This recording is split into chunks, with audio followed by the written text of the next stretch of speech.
you're not capable of providing for yourself. You're in need of constant supervision. You're incapable of self-reliance. You are simply unable to survive in a complex world without the benevolent guiding hand of politicians and government bureaucrats. At least, that's what they want you to believe. Hi, I'm Emily O'Neill, and I'm narrating this Economics 101 video for the Center for Freedom and Prosperity to talk about the dangers of government dependency. Recently, the Obama campaign launched an ad called The Life of Julia, about a female character who relies on government programs from childhood to retirement. The ad promotes the idea that cradle-to-grave dependence on government leads to success and that cutting back such programs will leave people helpless. This message is inaccurate. For instance, the ad touts the president's Race to the Top program for education while warning against cutting spending on education. But vast increases in federal spending in education over recent decades have failed to produce any results. Likewise, the Julia ad highlights government programs like Social Security, Medicare, and Medicaid. But these programs have not succeeded in their stated goals and are unreliable for today's youth. Medicare spending, for instance, is ballooning at a staggering rate, and the 2012 Medicare Trustees Report says that Part A will soon be insolvent. The president's solution was to impose price controls on Medicare providers, but the trustees find this approach unsustainable, saying it would require unprecedented levels of productivity gains by providers. Government intervention simply won't work, especially when real problems like the third-party payer system go unaddressed. Medicaid faces similar problems as Medicare, such as runaway costs and unsustainable debts. But it gets even worse. Only about half of the country's physicians are accepting all or most new Medicaid patients, and the trend is going toward more and more doctors refusing to accept patients on the government program. So not only is it prohibitively expensive to rely on government to cater to our every need, it's also downright ineffective. But these factual errors are secondary to the real problem with the Julia ad, which is that it works to erase the social stigma of being a moocher and promotes a culture of dependence on government. While advocates for big government want you to believe that the government provides a helping hand, the reality is that these government programs create more debt and do little to actually help people, while forming a class of Americans who voluntarily surrender their dreams in exchange for a life of government dependence. But I'm here to tell you that there's another way.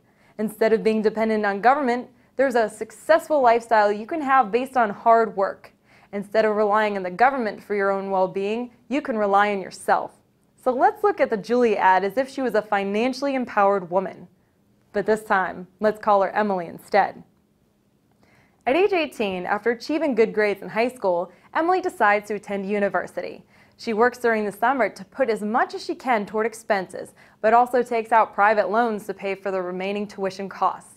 She chooses a college she can afford and is careful to make sure that the skills and knowledge she looks to acquire will provide more than enough added earnings over her lifetime to justify the investment.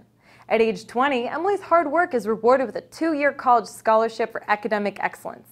At 21, she sets up a private retirement fund because she understands that the Social Security program is actually bankrupt and that she is the only person responsible for saving for her own retirement.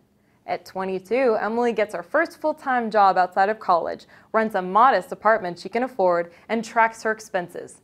Instead of buying frivolous items like designer handbags or leasing a luxury car, Emily prioritizes her expenses based on her actual needs.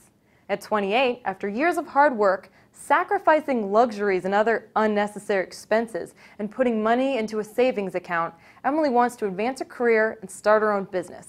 She implements her business plan for an independent media company and finds a few individuals willing to invest in her idea.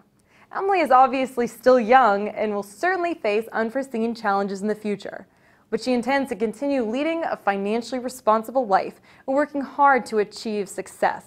For instance, she won't take out a huge mortgage to buy a home she can't afford, and because she planned ahead, she won't be left in the cold by the inevitable failure of Social Security.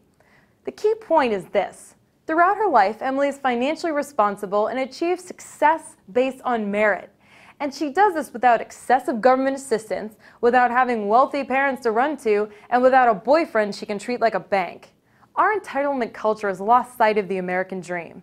but the American dream still exists in the hearts of the people who are willing to work hard to earn their success and who reject the idea that the government is the first place to turn to for every problem in life. America is at greater and greater risk of becoming another Greece if the burden of government continues to increase. This is just bad economics, but that's just part of the story. If we continue to allow ourselves to become dependent on government, we're not just tacking on more unaffordable spending, we're risking our own freedoms in the process. Millions of financially successful Americans get to where they are with pure determination, while those Americans who rely on government subsidies often never achieve financial independence. It's possible, of course, to use government programs only as a temporary stepping stone, but many people are dragged into a cycle of multi-generational dependence and poverty. In today's world, it's impossible not to come into contact with some government program at any stage of your life. But while they may occasionally provide marginal benefit, they come at a high and often hidden cost. As an independent American woman, I encourage other Americans to think critically about these government programs and instead choose a lifestyle where financial empowerment is more desirable than dependence on a taxpayer. I'm Emily O'Neill. Thank you for watching this Economics 101 video from the Center for Freedom and Prosperity. Please empower others by sharing this message.